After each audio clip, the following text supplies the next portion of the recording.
To say he was a little too knocky, for knocky likes to fish for crappie while it listens to paparazzi. Heard him try to be a rap this jacket, didn't work out, moved to Abu Dhabi. Guess the rest is history. Oh, hello there. Hello, WWE Universe, TNA Maniacs, ROH whatevers, all wrestling fans watching this video. This is your Wrestling Genius WWE coming out 13 back with another video. Today is my Friday night, well not today, but right now this is my Friday night Smackdown review. And if you're wondering why I'm in smiley, happy mood, is because, I mean, if you paid attention to my intro, which is going to be different than my normal intro, obviously. I mean, as you already know now. I had a lot of fun making this intro. No disrespect, excuse me, to the Adam Bomb X's Nexus Titantron, which I do thank him for making for me. It's just that I thought I would change it up and, you know, have some fun. You know, I don't get very many opportunities to do that. By the way, in the comment section, tell me if I should upload my intro that I just made to my comedy account and see, like, what happens. I don't know. Maybe I should, maybe I shouldn't. I don't know. But all that aside, it's time for my Friday Night Smackdown review. Now, keep in mind, I have to use WWE.com because I watched Smackdown at like 1 o'clock today when WWE King HD uploaded it. If you don't know him, he uploads all of everything. He uploads all of Raw, all of NXT, all of Impact, all of Superstars, all of Reaction, and all of SmackDown. He just uploads SmackDown early because it's like an uberly before taped show. It's like taped on Tuesday, and you know, oh, my nose itches, I'm sorry. But besides that, all that, I enjoyed the hell out of the first segment. Alberto Del Rio and Rey Mysterio. I mean, Alberto Del Rio has been, you know, gotten all these little promos every week. I usually, like, change the channel on these promos because I hate these kind of promos. Like, the old ones for R-Truth were standable, and the Kizarni ones were kind of funny, but Alberto Del Rio, his were kind of like, because he's so fucking cocky, it just kind of pissed you off.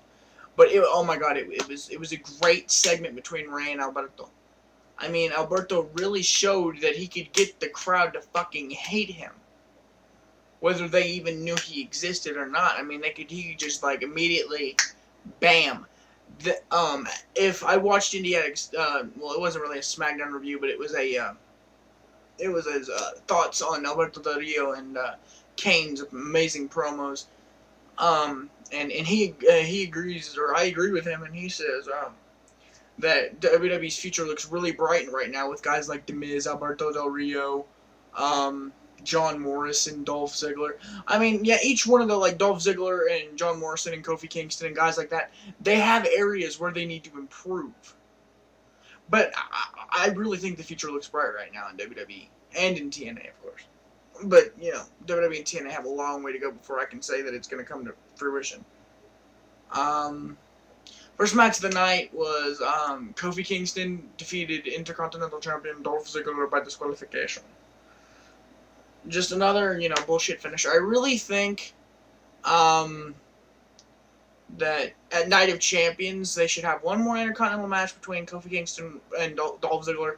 Winner takes all, and actually, like, bar Vicky from ringside and actually have Dolph Ziggler retain his title. You know, with a fair finish.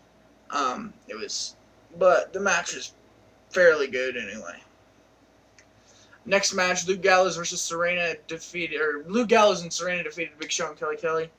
I was kind of worried for a little bit just because Big Show was in the match, but then I thought maybe that, you know, if Gallows and Big Show were on the outside and it was down to Serena and Kelly Kelly. I've looked back at some of Serena's in-ring work, like in ROH and other places she's wrestled. She's pretty damn good, you know. I don't know if she's, like, rusty now, or what is it, but, whatever, but she did a very good job, in my opinion, and then she dropped Kelly Kelly with a gutbuster, which I enjoyed. By the way, if you didn't know, when, Matt Striker made the comment about the Second City Saints, I believe, don't freaking chastise me if I got this wrong, but if I remember correctly, the Second City Saints, thing that Matt Striker referred as the people who are training Serena is, if I remember correctly, is the name of the tag team of CM Punk and Colt Cabana, formerly known in WWE as Scotty Goldman, which pissed me off so much when he became Scotty Goldman. Just the way they treated him. I did enjoy his little WWE.com thing. I don't know why, I just did.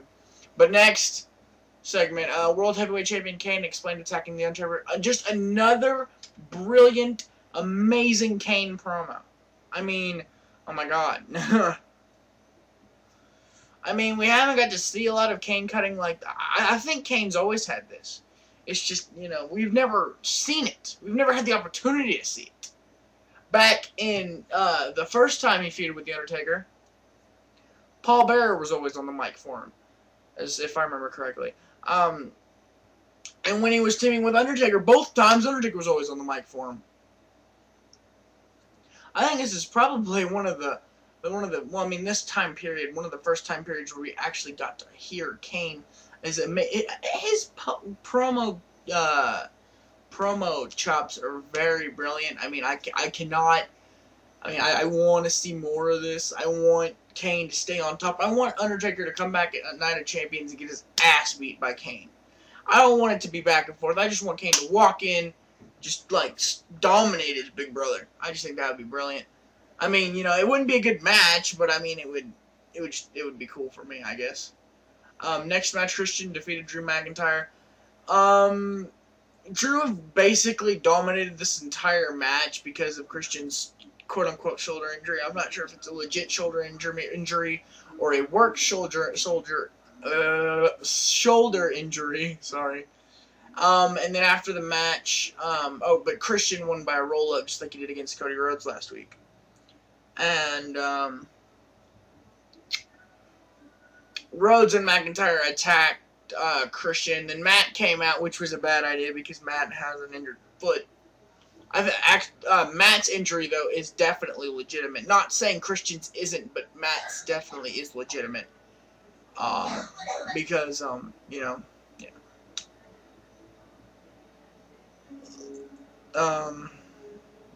I believe Christian took a Crossroads and Matt took a Future Shock DDT. I don't know how to really think about this.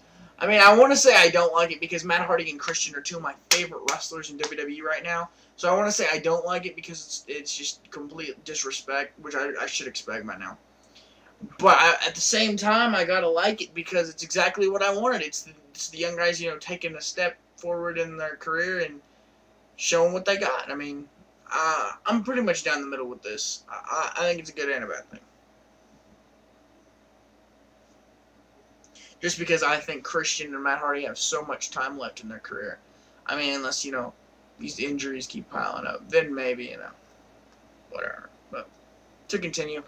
And then there was a segment with Kane and Teddy Long.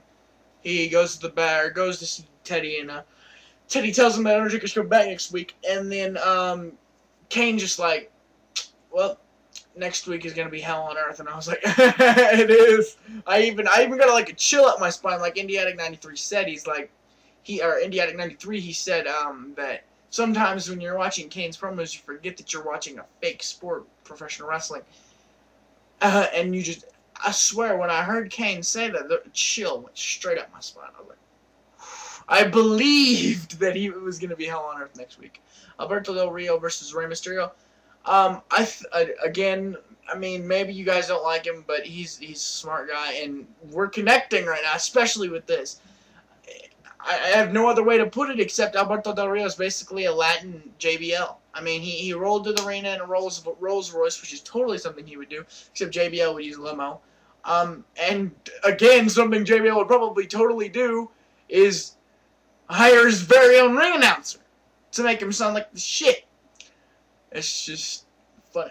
But I did like the way he picked up the win against Rey.